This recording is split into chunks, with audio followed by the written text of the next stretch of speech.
This brings me to a video. This is, it's called Feminist Getting Owned number 8 by Mad World TV. And what I find interesting about this is the Australian Senate. The Senate in Australia, you know, right up there near the top of things, right? I assume the Senate has similar, you know, duties as it does in the United States. And so here is the Senate Finance and Public Administration Legislation Committee. And they're talking about the wage gap and this evil white man full of toxic masculine dripping with it. He asks the logical question of this lady being, testifying in front of the hearing here. And she and none of the other ladies can answer simple questions. Because when you talk about hours worked and you talk about that kind of thing, the so-called wage gap disappears.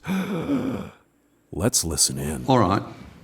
On another issue, what is the gender workplace hours gap? You can taste the toxic masculinity from this white, evil bastard. He's pushing back on the narrative. He's asking a logical question. Okay, well, you say there's a wage gap. What's the hours gap? What is that? The agency reports a workplace gender pay gap comparing male full-time employees and female full-time employees. Yeah, and in that case, there is an earnings gap, but there's no other explanation except it's sexism, you evil whitey.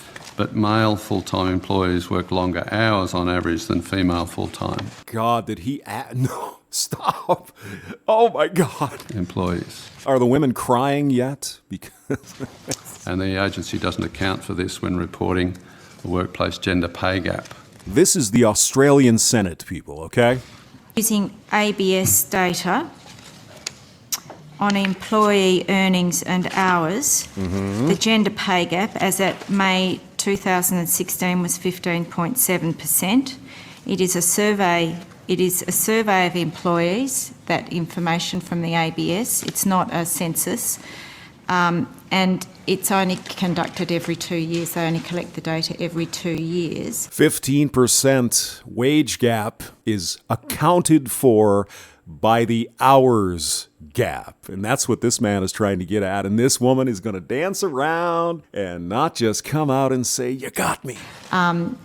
What we do is we annualise our figure to full-time. So we look at all part-time employees and full-time employees that may have worked part of a 12-month period, and we annualise that data to take into account part-time hours. Libby, I wonder, Ms. Lyons, does that support the narrative or does it go against your narrative? Let me just guess.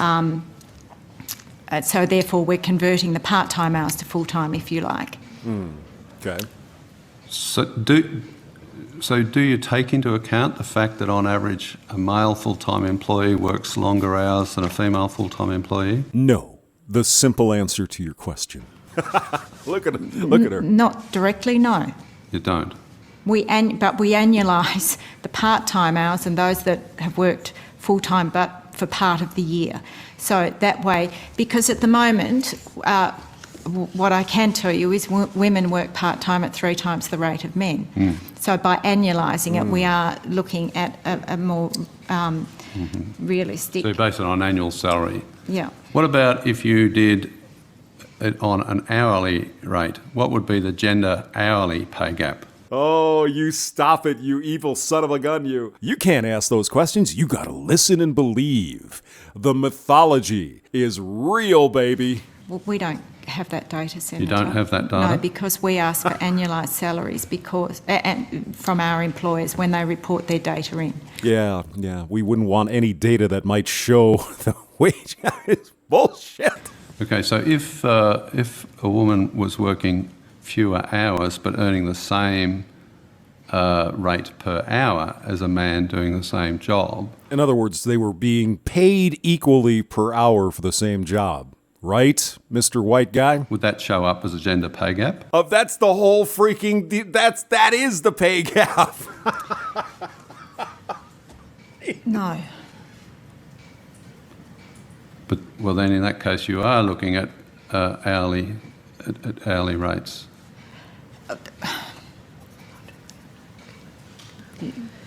Jenny Improved, Research and Analytics Executive Manager. So we do not collect the real hours that an employee might have worked. So what we do collect is the hours that are specified in a contract, and that is provided by organizations to us. This is called deflecting. Well, let me tell you what this happens over here, because don't concentrate on the point we can't answer, because that would destroy our narrative. If that makes sense. Mm-hmm, yeah. But, I mean, do you annualise it on the assumption that men and women are working the same number of hours, or is it actual earnings? It's actual earnings, and we are unable to. We don't have the data to distinguish or to then adjust for hours, because we cannot collect the real hours that employees are worked. Bullshit. Of course you could. You don't want to. Do you see the difference, Ms. Brettenhoeft?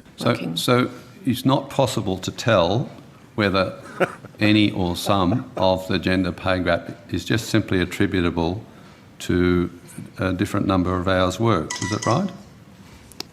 It depends on whether we're looking at hours that are in contract or whether we're looking at hours that employees worked as, overtime. Why is it you don't look at hours worked? Because it would destroy the narrative of the mythical wage gap, sir. You don't collect it, but the ABS does. It's available. Yes. The ABS does a survey, yes. Every 2 years. Yes. But again, as I say, we collect census data, that is survey data. We collect only the data that shows that there's oppression. And the other thing I would say at this stage, Senator, is just because somebody might be sitting at their desk for 12 hours a day doesn't mean you're getting 12 hours of productivity out of them, and doesn't mean that they're working in essence any harder than someone that may sit at their desk for 8 hours. So I don't think that's true. But they're getting paid for the 12, whether they're doing any work, or they're getting paid for however many hours they're sitting at their desk.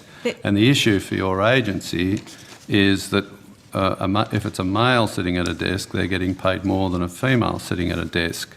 So the question is whether, irrespective of the hours, the question is whether for those hours for which they're getting paid, is there a difference between men and women? Mm-hmm.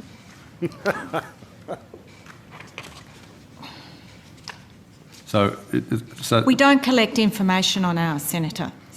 ABS does, so it's available. So if we put in a question on notice, will you access the ABS data and so you can answer that question? Well, I did answer it earlier. I said that. What you said was, we don't look at that because that would destroy the narrative of the mythical wage gap, Ms. Lyons. You know it to be true. I can see it in your face, and the rest of you ladies here testifying here at this committee hearing. You know he's got you. He's got you. You just can't admit the it. ABS employee and earnings and hours data, as at May 2016, the gender pay gap was 15.7%. Yes, calculated as you average it over all men and all women, regardless of hours worked and jobs and everything. We know how it's calculated, and he is asking you a very simple question. Why don't you take into account the hours worked?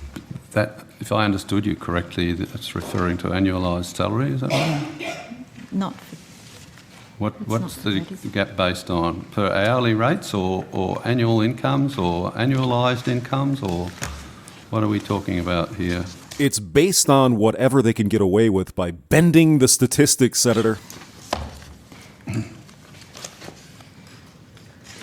Okay. The EEH data. Can you feel the hamster spin it up in this lady's brain? What am I going to say now? So that's the employee earnings and hours data, includes all employees regardless of employment status, and reflects ordinary time cash earnings. The EEH survey produces hourly earnings for non-managers and can be used to produce a gender pay gap measure inclusive or exclusive of part-time employees. The EEH data can also be configured in a variety of other ways that are useful to the gender pay gap estimates, e.g. managerial versus non-managerial employees. But you'd be comparing different jobs if you're a manager compared to a regular employee, wouldn't you? Of course you wouldn't want to put them in the same bucket. Oh, but you do, because without that sort of thing, you can't get to the mythical wage gap. The big drawback from where we sit is that EEH data was identified as being, is just done on a 2-year cycle. Yeah, and it doesn't support our narrative. I don't think I can think of many men who would find it acceptable that a woman, irrespective of how many hours she's working in the day, if she's doing the same amount of work as a man, or the same job as a man, was paid any less on the basis that she's a woman. I can't think of any men who would support that. And yet, because you're not looking at hours, we don't know whether that's occurring or not. Am I right there?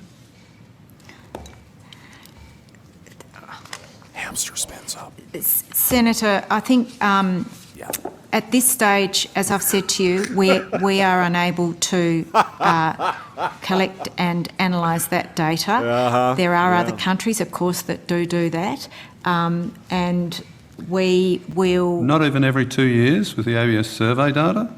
You could do it, at least every 2 years. You could. And I gave you the figure of 15.7% based on the calculation that we last did. What's the 15.7 reflect? So what I was about to say, Senator, is I'm happy to take that question on notice and go back and look at that last calculation that we did and provide you with the workings on that. Of course, it gets down to the very simple question that this senator in Australia was asking. What is the hours worked gap? It's very simple. United States, 42 hours for men, average, compared to 37 hours for women, average. Accounts for 12 to 15% of the so-called wage gap because of hours worked. I mean, this is the myth that will not die. Links below. James Maxwell, thank you for listening.